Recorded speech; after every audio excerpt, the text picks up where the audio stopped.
السلام عليكم ورحمة الله وبركاته. رب اشرح لي صدري ويسر لي أمري واحلل عقدة من لساني يفقهوا قولي.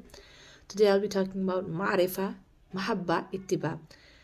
Sheikh Yasser spoke about this in our Muhammadan Sciences class yesterday, that was.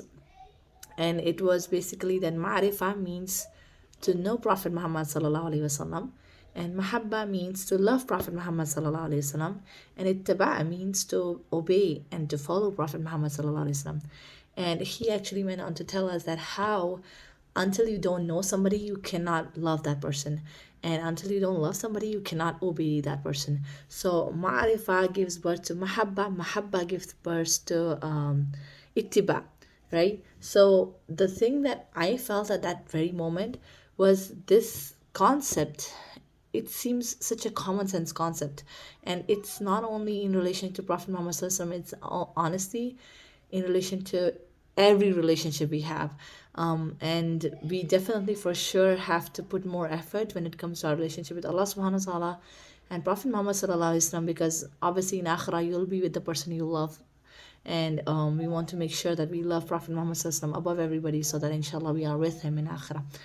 But even in the relationships we have in our surroundings, we often forget the importance of trying to know each other more, trying to develop that love, trying to develop that connection for it to actually be a fruitful relationship. That's one of the things that I learned in one of our marriage counseling sessions that we had with Ihsan coaching with Brother Farhan, wherein like he was trying to tell us that we need to know each other. And even Brother Naveed Hussain, who is attorney in Chicago, he has a video of top G husband qualities, something along those lines.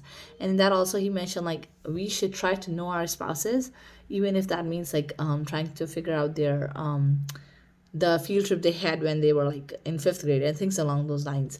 So like we need to develop that kind of connection with our spouses. When we talk to them, we try to know more about them, and the more and more we know about our spouses, and for that matter any relationship we have, the more we try to know the people, the more we connect with them, the more the love grows, and the more that obedience towards each other, the relationship grows. But obviously in the most beautiful and the most objective sense, we definitely have to prioritize our relationship with Allah subhanahu wa ta'ala, and then the Prophet Muhammad sallallahu alaihi wasallam, and then anybody else.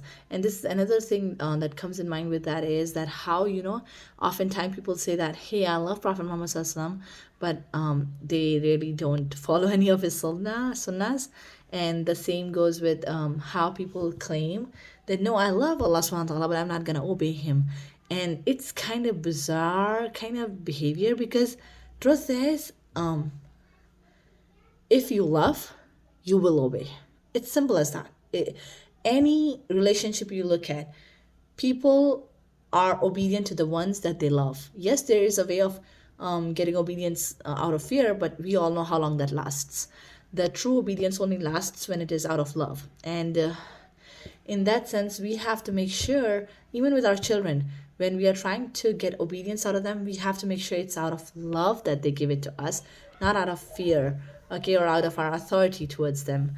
And in that sense, yeah, inshallah, we all should prioritize our relationship with Allah subhanahu wa ta'ala and Prophet Muhammad sallallahu alaihi wasallam. And by the way, I'm not trying to criticize the people who have their own struggles going on with Iman.